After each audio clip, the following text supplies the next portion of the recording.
आयुष्यात आपण सगळे काही ना काही मिळवतो, काही गमावतो, पण एक गोष्ट मात्र कायम खरी असते. देव आपल्याला नेमकं तेच देतो, जे आपल्यासाठी योग्य असतं. आज मी तुम्हाला एक छोटी पण मनाला भिडणारी गोष्ट सांगणार आहे, जी आपल्या विचारांना बदलून टाकेल. हा असं वागला, तो तसं वागला, कोण कसं वागला या विचारात स्वतःला त्रास करून घेण्यापेक्षा आपण पुढे कसं वागायचं याचा विचार करा. आपण कुठे चुकलो याचा अभ्यास करा. त्यांच्या चुका तिथेच सोडून द्या आणि पुढच्या प्रवासाला सुरुवात करा. या दुनियेत असा एकही मनुष्य नाही ज्याच्या जीवनात दुःख अडचणी नाहीत. ज्याने सृष्टी निर्माण केली त्यालाही हे सर्व भोगावं लागलंय. आपण तर साधारण मनुष्य आहोत. सर्व गोष्टी आपल्या मनासारख्या झाल्या पाहिजेत हा आग्रहच माणसाच्या सर्व दुःखाला कारणीभूत ठरतो. कोणाच्या वाईट वागण्याने आपलं काहीही वाईट होत नसतं. मिळतं ते जे आपण पेरलेलं असतं. आपल्याशी कोण कसंही वागेना, आपण सगळ्यांशी चांगलंच वागायचं.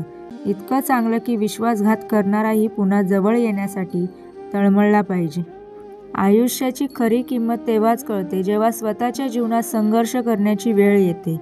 आयुष्यात कितीही कठीण परिस्थिती आली तरी घाबरून जाऊ नका. एकच गोष्ट लक्षात ठेवा, आपण जिवंत आहोत म्हणजे खूप काही शिल्लक आहे. जी माणसं स्वतःच्या परिस्थितीला स्वतःची ताकद बनवतात ती माणसं आयुष्यात कधीही अपयशी होत नाहीत. जगणं कोणाचंही सोपं नसतं. आपण सोडून बाकी सगळ्यांचं चांगलं आहे असं फक्त आपल्याला वाटत असतं. सर्वात सुखी माणूस तोच आहे जो आपली किंमत स्वतः ठरवतो आणि सर्वात दुःखी माणूस तोच आहे जो आपली तुलना इतरांशी करतो. आपल्या किमतीचा आणि हिमतीचा अंदाज कधीच कुणाला सापडू देऊ नका, कारण समोरचा नेहमी आपल्या या दोनच गोष्टी शोधत असतो. ज्या पात्रतेने तुम्हाला नोकरी दिली तीच पात्रता एखाद्या व्यक्तीकडे आहे, त्याला अजूनही नोकरी नाही. कृतज्ञ राहा. ज्या प्रार्थनेचे उत्तर देवाने तुमच्यासाठी दिले तीच प्रार्थना इतर लोक करत आहेत पण यश मिळाले नाही. कृतज्ञ राहा.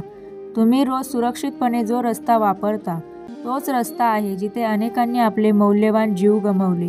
कृतज्ञ राहा. ज्या मंदिरामध्ये देवाने तुम्हाला आशीर्वाद दिला त्याच मंदिरामध्ये इतर लोकही पूजा करतात, तरीही त्यांचे जीवन विसंवादात आहे. कृतज्ञ राहा. तुम्ही हॉस्पिटलमध्ये वापरलेला बेड, तुम्ही बरे झालात आणि डिस्चार्ज मिळाला त्याच बेडवर इतर अनेकांनी अखेरचा श्वास घेतला. कृतज्ञ राहा. ज्या पावसामुळे तुमच्या शेतामध्ये चांगले पीक आले त्याच पावसाने दुसऱ्याचे शेत उद्ध्वस्त केले. कृतज्ञ राहा. कृतज्ञ राहा कारण तुमच्याकडे जे काही आहे ती फक्त ईश्वर कृपा आहे. तुमच्याकडे असलेल्या सर्व गोष्टींचा तो दाता आहे. म्हणूनच तुमच्याकडे असलेल्या प्रत्येक गोष्टीसाठी कृतज्ञ राहा. पश्चाताप भूतकाळ बदलू शकत नाही आणि काळजी भविष्याला आकार देऊ शकत नाही. म्हणूनच वर्तमानाचा आनंद घेणे हे जीवनाचे खरे सुख आहे.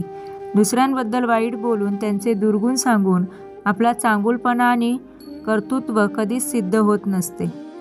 वय आणि पैसा यावर कधीच गर्व करू नये, कारण ज्या गोष्टी मोजल्या जातात त्या नक्कीच संपतात. कठीण परिस्थितीमध्ये संघर्ष केल्यानंतर एक बहुमूल्य संपत्ती विकसित होते, ज्याचं नाव आहे आत्मविश्वास आणि स्वाभिमान. जगणं हे आईच्या स्वाभिमानासाठी असावं आणि जिंकणं वडिलांच्या कर्तव्यापोटी. समोरच्या व्यक्तीशी नेहमी चांगले वागा. ती व्यक्ती चांगली आहे म्हणून नव्हे तर तुम्ही चांगले आहात म्हणून. श्री स्वामी समर्थ.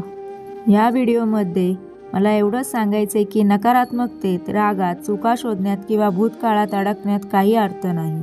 आपण जे मिळवतो, नोकरी, संधी, आशीर्वाद, यश, ते आपल्याला आपल्या प्रयत्नांनी आणि देवाच्या कृपेनेच मिळते. दुसऱ्यांचं पाहून तुलना करण्यापेक्षा स्वतःच्या प्रवासाची कदर केली तरच खरा आनंद मिळतो. प्रत्येक अनुभव चांगला किंवा कठीण हा देवाच्या नियोजनेचा भाग आहे. त्यामुळे आपल्याला आलेल्या गोष्टींसाठी कृतज्ञ राहणे, सकारात्मकतेने जगणे आणि इतरांवर दोषारोप न करता स्वतःला सुधारत राहणे हेच आयुष्याचे सार आहे.